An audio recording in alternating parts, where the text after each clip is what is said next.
budget 2018 devait être la première étape d'une transformation sans précédent de l'agriculture française. En jetant un œil dans le rétroviseur, sur les avancées engrangées depuis ce budget, on se dit qu'à ce rythme-là, la transformation va prendre du temps. Un temps que nous n'avons guère, puisque, comme l'indique une récente étude de la CIRAD et de l'INRA, tous les indicateurs sont à l'orange. Or, ce budget semble s'inscrire dans la stricte lignée du précédent. Nous n'y trouvons ni les réponses aux grands enjeux de demain, ni les solutions pour les problèmes d'aujourd'hui. Vous aviez dit que vous défendriez ce budget préparé par votre prédécesseur comme s'il était le vôtre, cela peut se comprendre, mais entre votre prédécesseur et vous, il y a eu la démission de Nicolas Hulot et la sonnette d'alarme qu'il a tirée. La question est, Monsieur le Ministre, qu'allez-vous apporter de différent dans ce ministère, notamment pour hâter la nécessaire transformation de notre modèle agricole ?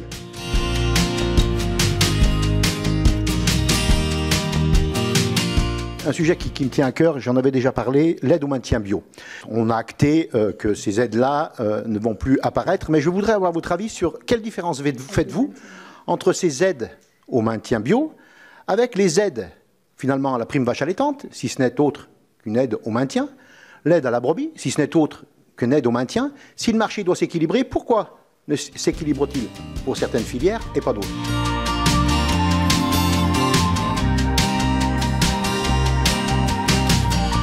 Pour être rentable, une exploitation agricole doit-elle être nécessairement négative sur l'environnement, sur la qualité nutritionnelle des produits et sur la santé de celles et ceux qui y travaillent ?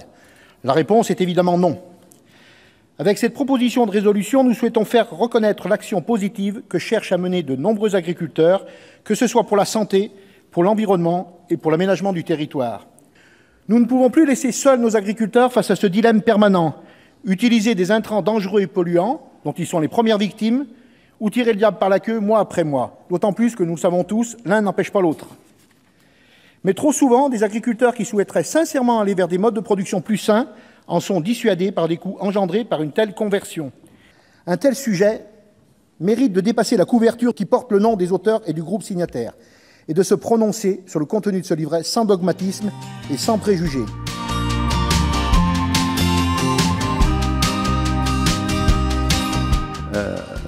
Aujourd'hui, à l'audition qu'on vient d'avoir, c'est bon, je suis rassuré, les rôles sont définis et messieurs les distributeurs, vous êtes bien dans votre rôle. Voilà. Et nous, ici, nous sommes dans notre rôle aussi, c'est-à-dire s'assurer que la loi atteigne son but. Ce que nous craignons, c'est qu'on rentre dans une mécanique et chacun, avec les arguments certes louables, démontre qu'il n'y est pour rien et que le but final, c'est-à-dire le renforcement du revenu de l'agriculteur, soit difficilement atteignable.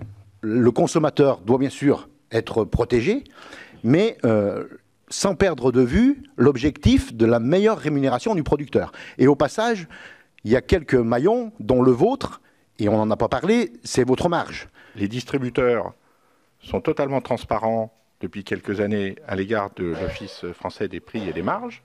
C'est une des raisons qui font qu'on a beaucoup de mal à savoir comment se construit cette répartition de la marge et de la valeur dans la filière agroalimentaire. C'est l'opacité complète au niveau de la transformation.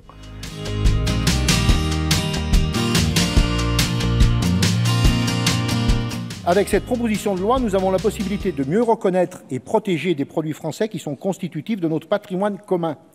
Je pense en particulier au vin et au fromage fermier. Nous avons l'opportunité de redonner de la sérénité aux consommateurs qui veulent pouvoir acheter en confiance des produits de qualité, sains et au moindre impact environnemental. La question de l'étiquetage des miels en est particulièrement symbolique. Enfin, nous avons une occasion de nous appuyer sur des bonnes pratiques existantes en les confortant pour faire un pas supplémentaire vers le modèle agricole que nous avons le devoir de mettre en place pour notre planète et pour les générations qui vont nous succéder. Pour ces raisons, mon groupe votera ce texte.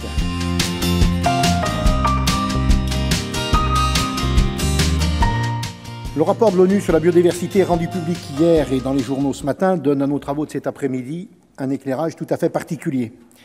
1 million d'espèces d'animaux végétales sont menacées d'extinction, soit une espèce sur 8. C'est le résultat direct de l'activité humaine.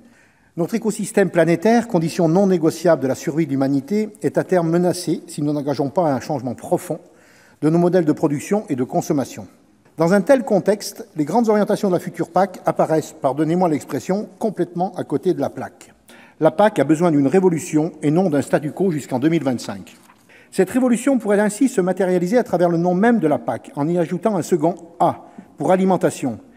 Au commissaire à l'agriculture Phil Hogan, qui demandait « Comment allez-vous justifier que nous avons besoin de davantage de fonds pour la PAC ?» je répondrai simplement « Parce que si seulement 2% des Européens sont des agriculteurs, 100% des Européens ont besoin de l'agriculture pour vivre. »